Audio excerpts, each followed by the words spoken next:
Everyone, welcome to my channel. समाजशास्त्र की इस टॉपिक में हम सामाजिक परिवर्तन सोशल चेंज के बारे में पढ़ने जा रहे हैं। इसमें हम सोशल चेंज के अर्थ, उसके प्रकार, उसकी परिभाषाएं, उसकी आवश्यकताएं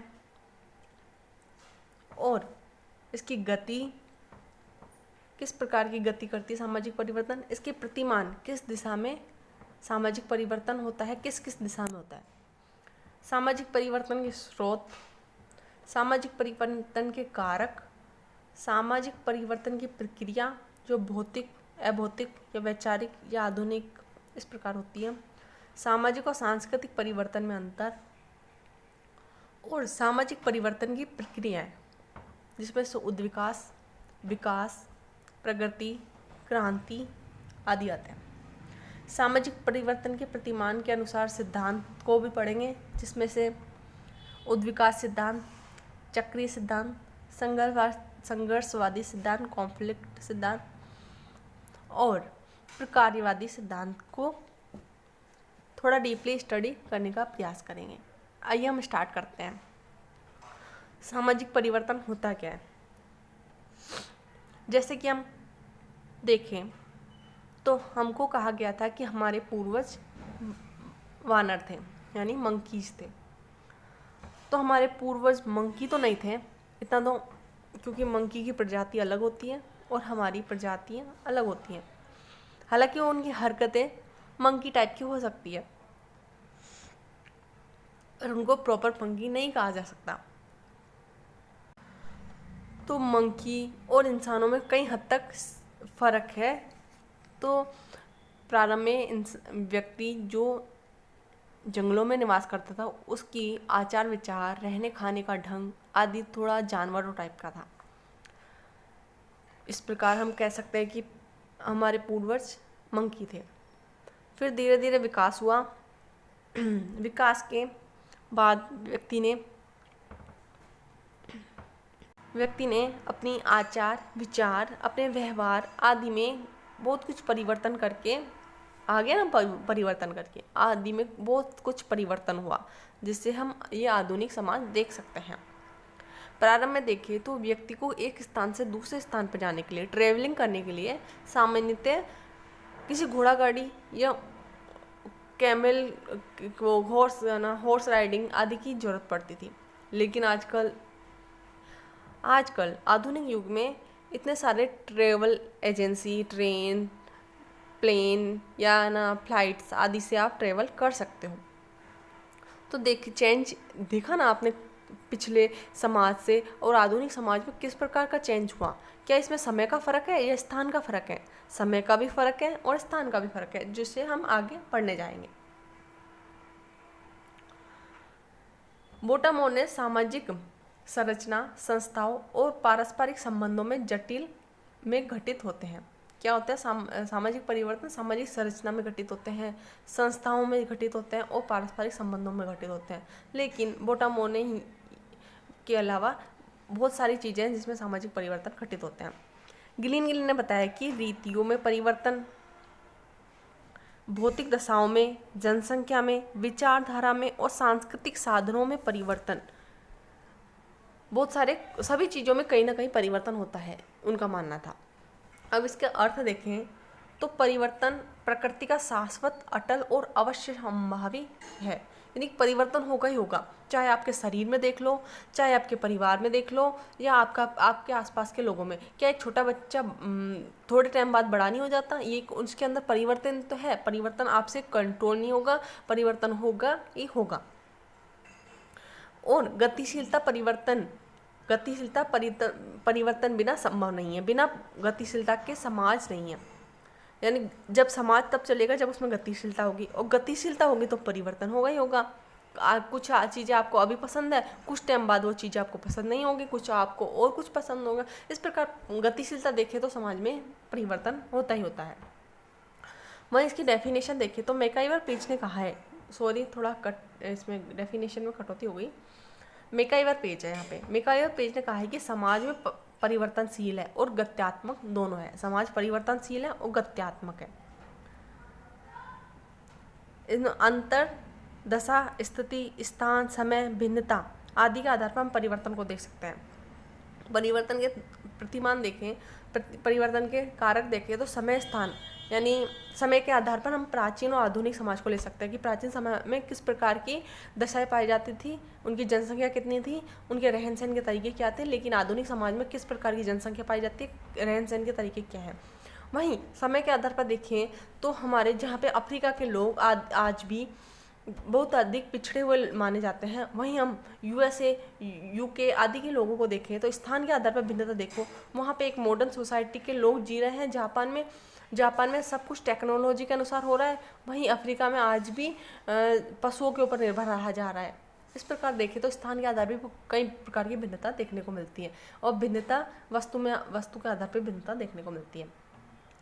वहीं मेकाइवर पेज ने कहा था कि सामाजिक संबंधों में परिवर्तन, उन्होंने संबंधों पर ज़्यादा जोर दिया है मेकाइवर पेज ने। उन्होंने बताया कि संबंधों में होने वाले परिवर्तन को सामाजिक परिवर्तन कहते हैं।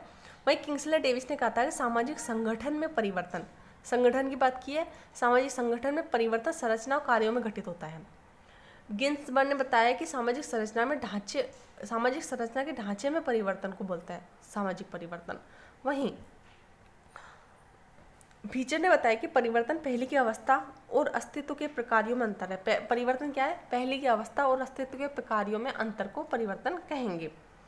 हेराक्लिटस ने बताया कि बहाव की दिशा स्थिति को परिवर्तन कहेंगे। बहाव जहाँ पे लहर चलेगी, जहाँ पे बहाव की स्थिति होगी, वहाँ पे परिवर्तन देखने को मिलेगा। जैसे कि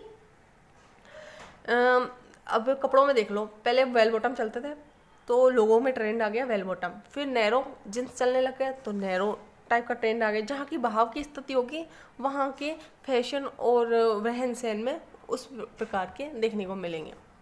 बहाव की स्थिति को हेराक्लिटस ने कहा था। सोरोकी ने बताया कि संस्कृति का उतार चढ़ाव के कारण परिवर्तन होते हैं। वहीं कॉम्टे ने कहा था कि बौद्धिक विकास में होने वाले परिवर्तन को हम सामाजिक परिवर्तन कहेंगे। वहीं ऐसे दुबे ने बताया कि संस्कृति और मानव के व्यवहार में होने वाले परिवर्तन को हम परिवर्तन कहेंगे। जेम्स ने बताया कि लोगों के जीवन, प्रतिमान तथा कार्य करने, विचार करने के तरीके को हम परिवर्तन कहेंगे। जेम्स ने बताया कि लोगों के कार्य करने, विचार करने के तरीके को हम परिवर्तन कहेंगे। इस प्रकार परिवर्तन में बहुत कुछ, हर किसी का अपना अपना मत है। परिवर्तन किस प्रकार का होता है? मेरे हिसाब से परिवर्तन, सार्वभौमिक परिवर्तन को हम परिवर्तन कह सकते हैं। एक चीज़ में होने वाले परिवर्तन कहीं ना कहीं दूसरी चीज़ों में परिवर्तन को प्रमोट करता है, इस प्रकार हम परिवर्तन कह सकते हैं। समनर केलन ने कहा था कि आर्थिक तत्वों द्वारा स्वयं में निर्धारित होता है। आर्थिक तत्वों के द्वारा परिवर्तन अपने आप ही निर्धारित हो जाता है। जैसे कि इंसान की स्थिति आर्थिक सुदृढ़ होगी, अच्छी स्थिति होगी, तो वो अपनी लाइफ में परिवर्तन करना चाहेगा, ऑब्वियसली बात है। और मैरी और एल्डी ने बताया कि मानव की क्रिया और मानव के व्यवहार में होने वाले परिवर्तन को हम परिवर्तन करेंगे। मानव की क्रिया और व्यवहार में होने वाले, ये थोड़ा की पॉइंट है इनके। हालांकि इनकी परिभाषा बहुत लॉन्ग परिभाषा थी, लेकिन मैंने इनको की पॉइंट यहाँ पे डिफाइन किया है, इस वजह से सॉरी। हम सामाजिक परिवर्तनों की बात करें तो पूर्ण परिवर्तन, कार्ल मार्क्स ने पूर्ण परिवर्तन की बात की है, रेडिकल परिवर्तन। वहीं आंशिक परिवर्तन यानी कुछ चीज़ों में होने वाले परिवर्तन। बाह्य परिवर्तन यानी संरचना में होने वाले परिवर्तन जो हमें बाहर से दिखाई देते हैं। जैसे पहले मकानों का साइज अलग था, लेकिन आजकल मकानों में बिल्डिंग फ्लैट में लोग रहने पसंद करते हैं, इसलिए बाह्य परिवर्तन देखा गया है।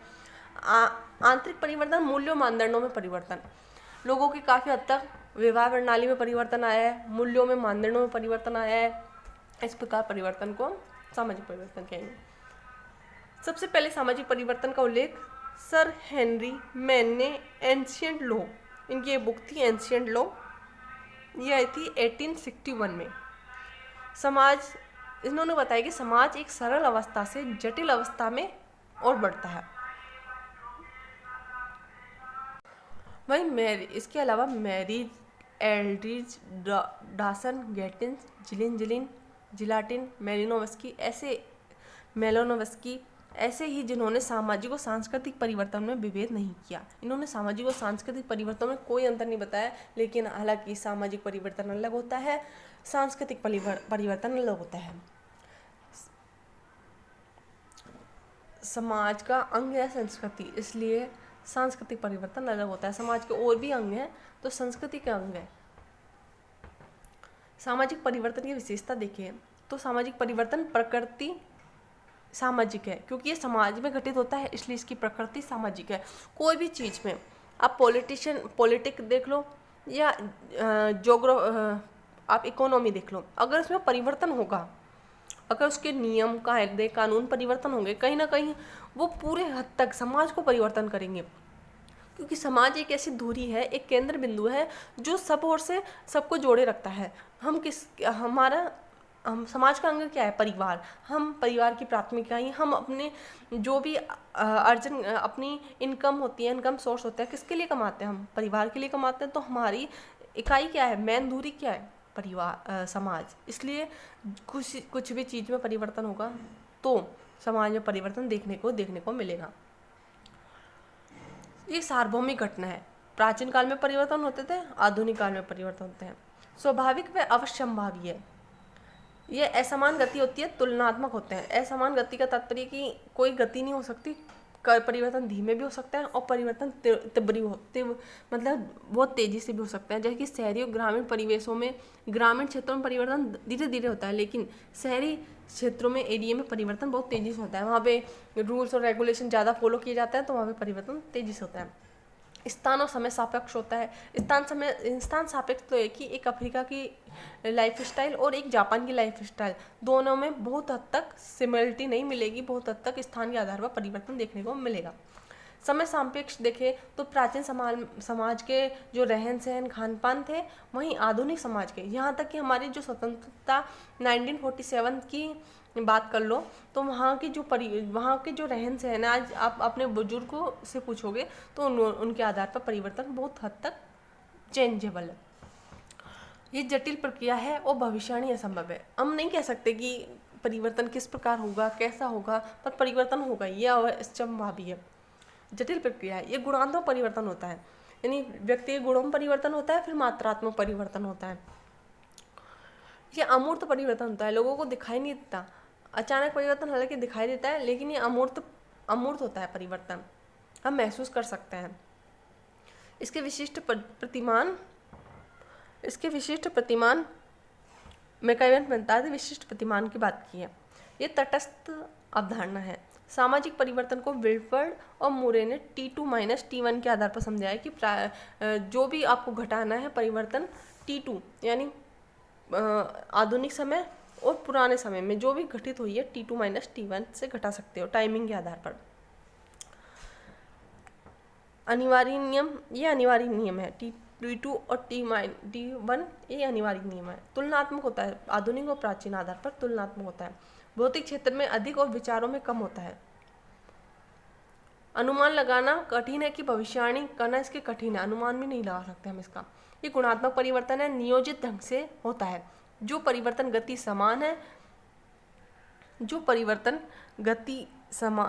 है, विचारों और बाह्य संरचना में अधिक है। सामाजिक परिवर्तन संचयी होता है, तुलनात्मक होता है, सापेक्ष होता है, समय के तत्व निहित होता है। इस प्रकार हम परिवर्तन की विशेषता देख सकते हैं। सामाजिक परिवर्तन की आवश्यकता क्यों पड़ती है? अगर हमारे सामने एक ही चीज़ बार बार दोहराई जाएगी तो हम बोर हो जाएंगे। इस प्रकार हमारे जीवन को गतिशील बनाने के लिए सामाजिक परिवर्तन आवश्यक है। समाज को स्थायित्व प्रदान करने के लिए सामाजिक परिवर्तन आवश्यक है। समाज की आवश्यकताएं होती हैं, कुछ आवश्यकताएं ऐसी होती हैं जो परिवर्तन को लाना ही चाहती हैं।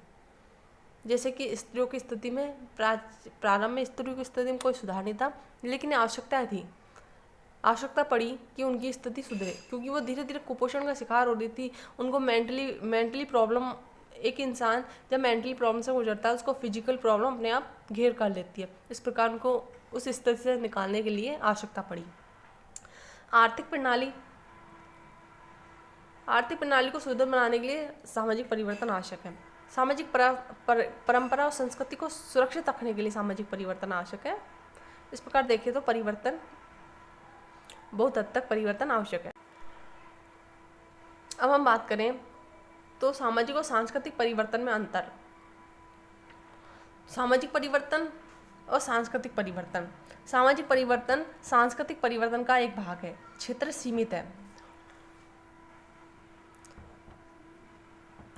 और सांस्कृतिक परिवर्तन की अवधारणा व्यापक है। सामाजिक संरचना और ढांचे में होने वाले परिवर्तन को हम सामाजिक परिवर्तन कहेंगे। वहीं कला, कानून, विश्वास, नैतिकता आदि के आधार पर होने वाले परिवर्तन को हम सांस्कृतिक परिवर्तन कहेंगे। सामाजिक परिवर्तन, सामाजिक संबंधों में होने वाले परिवर्तन को हम सामाजिक परिवर्तन कहेंगे। लेकिन धर्म में होने वाले, साहित्यिक होने वाले परिवर्तन को, साहित्य आदि में धर्म के आधार पर होने वाले परिवर्तन को हम सांस्कृतिक परिवर्तन कहेंगे। सामाजिक परिवर्तन की गति तेज होती है, लेकिन सांस्कृतिक परिवर्तन की गति बहुत धीमी होती है।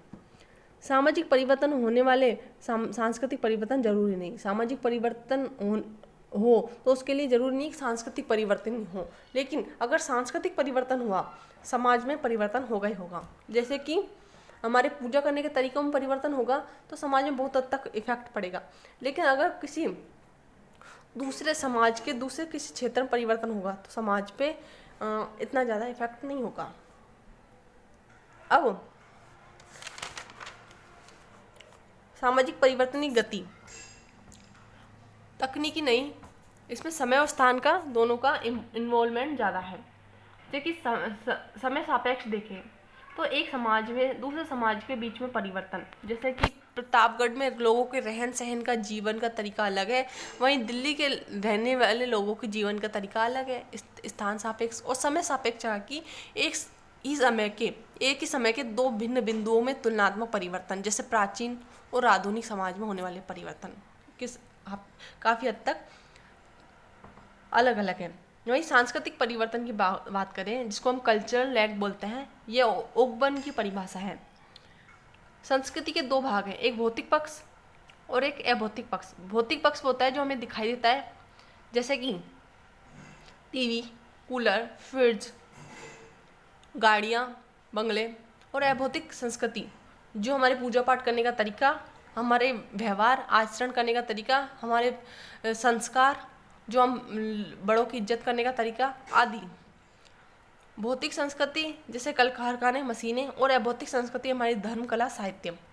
भौतिक संस्कृति में परिवर्तन तीव्र होता है, लेकिन जबकि अभौतिक संस्कृति में परिवर्तन बहुत ही धीमी गति से होता है। अभौतिक संस्कृति भौतिक संस्कृति से पिछड़ जाती है। अभौतिक संस्कृति भौतिक संस्कृति से पिछड़ जाती है, जिसे संस्कृति विलंबना या सापेक्षिक गति कहते हैं, जिसे कल्चरल लैग कहते हैं। यानी भौतिक संस्कृति तो आगे निकल गई और अभौतिक संस्कृति पीछे रह गई, तो इसको हम कहेंगे कल्चरल गैप। वहीं प्रौद्योगिक विलंबना, मैकाइवर पेज ने सोसाइटी में सांस्कृतिक विलंबना को ठीक नहीं माना। इन्होंने सांस्कृतिक विलंबना के स्थान पर प्रौद्योगिक विलंबना ज़्यादा उचित बताया। इन्होंने बताया भौतिक या भौतिक संस्कृति की तुलना नहीं की जा सकती, क्योंकि दो भिन्न वस्तुओं के बीच में परिवर्तन की गति नहीं कर सकते। दो भिन्न वस्तुओं के बीच में परिवर्तन की गति नहीं कर सकते। एक ही संस्कृति में आए हुए परिवर्तन में हो सकती है, एक ही संस्कृति में आए हुए परिवर्तन हो सकती है। इसमें तकनीकी विलंबना एक तात्पर्य है कि भौतिक संस्कृति में परिवर्तन भौतिक संस्कृति के सापेक्ष देखना चाहिए। यानी भौतिक संस्कृति में जो परिवर्तन हुआ है उसको हम सांस्कृतिक परिवर्तन के आधार पर नहीं देख सकते, उसको हम भौतिक परिवर्तन के आधार पर देख सकते हैं। जैसे कि टेलीविज़न का आविष्कार तो हो गया, लेकिन जब उसके बिजली का आविष्कार ही ना हो पाए तो एक तरह से ये तकनीकी ले गया, तकनीकी पिछड़ापन है। जैसे कि टीवी का आविष्कार हो गया, लेकिन उसके पुर्जे, अगर वो टीवी खराब हो गई तो उसके पुर्जों की ज़रूरत पड़ेगी, तो कहाँ से बनवाएंगे। इस प्रकार तकनीकी विलंबना देख सकते हैं कि पूरी तरह से परिवर्तन चाहिए तो पूरी तरीके से अडोप्टेशन जरूरी है।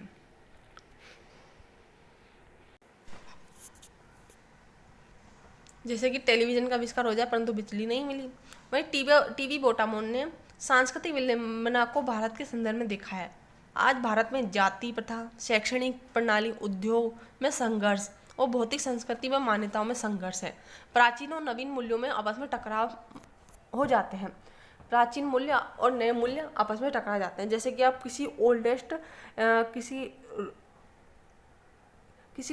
ऐसे फैमिली में जाओ जहाँ पे बहुत ज़्यादा संस्कृति और परंपरा को माना जाए, वो उनके बच्चे कहीं ना कहीं अपने आप को लैक फील करते हैं कि हम पिछड़ गए हैं, तो उनके बीच में प्राचीनों नवीन मूल्यों को लेकर टकराव उनके बड़ों के और उनके बच्चों के बीच में होते ही होते हैं। ये एक तरह से सामाजिक समस्या बन गई है कि बच्चों के बीच में, बच्चों और माँ बाप के बीच में संस्कृति को लेकर टकराव।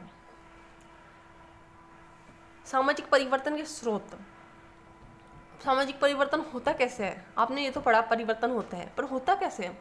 नवीनीकरण के द्वारा। नवीनीकरण के अंतर्गत दो चीज़ों को अपना सकते हैं, एक आविष्कार और एक खोज। आविष्कार, डिस्कवर, आविष्कार और खोज। प्रसार, आंतरिक विभेदीकरण, उद्विकास। सामाजिक परिवर्तन के कारक। श्रोता के में ध्यान में रखकर एच.एम. जॉनसन ने तीन भागों में बांटा है। आंतरिक कारक, हिंदू में धर्म सुधारक।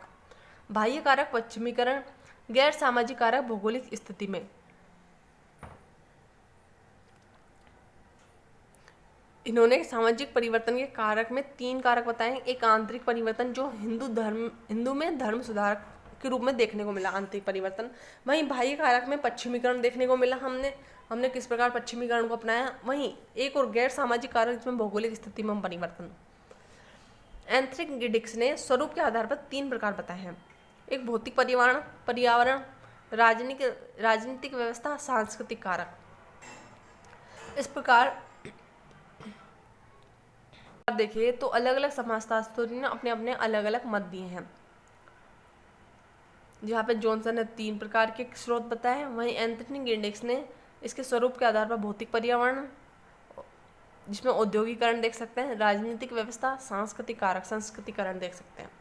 मिकाइवर पेज ने प्रौद्योगिक कारक, सांस्कृतिक कारक और जैविक कारक 3 क्षेत्रों में होने वाले परिवर्तन को सामाजिक परिवर्तन के अंतर्गत देखा है। सामाजिक परिवर्तन के प्रतिमान देखें तो मिकाइवर पेज ने 3 प्रकार के प्रतिमान बताए हैं, जिसमें से linear change, fluctuate change, wave line change. Linear यानी एक रेखा में होने वाले परिवर्तन को हम परिवर्तन कहेंगे, जिसमें उद्विकास देख सकते हैं, जिसमें प्रौद्योगिक, वैज्ञानिक परिवर्तन हुआ है ना, जब से वो रुका ही नहीं है, धीरे धीरे एक ना एक सीढ़ी चढ़ते जा रहा है। इस प्रकार लीनियर एक रेखीय परिवर्तन कह सकते हैं। फ्लक्चुएट उतार चढ़ाव, जिसमें से हम आर्थिक क्रिया को देख सकते हैं, जैसे कि स्टॉक मार्केट। आप स्टॉक मार्केट देखें तो एक दिन में सेंसेक्स और निफ्टी कई हद तक ऊपर चढ़ते हैं, वहीं कई हद तक नीचे गिरते हैं। इस प्रकार आर्थिक क्षेत्र में हम देख सकते हैं। जनसंख्या के क्षेत्र में देखें तो देखा जाए तो आज़ादी के समय जनसंख्या बहुत कम थी, लेकिन 1991 के एकदम धीरे धीरे बढ़ती गई जनसंख्या, जिसमें से आउट ऑफ कंट्रोल हो गई। फिर और जनसंख्या आज भी बढ़ रही है, लेकिन आने वाले टाइम में जनसंख्या कम हो जाएगी। इस प्रकार फ्लक्चुएट देखने को मिलता है, जनसंख्या में उतार चढ़ाव देखने को मिलता है। वहीं वेव, तरंगीय आधार पर परिवर्तन हम देखें तो फैशन में, जैसे कि मैंने पहले बताया कि पहले बेल बॉटम चलते थे, फिर नैरो, अब दोबारा बेल बॉटम। इस प्रकार फ्लक्चुएट देखने को मिलता है फैशन में भी। वहीं मौसम के मिजाज में परिवर्तन, इस प्रकार चरण में हास्य या प्रगति होगी। चक्रीय परिवर्तन, अब हम परिवर्तन की बात करते हैं तो परिवर्तन में चक्रीय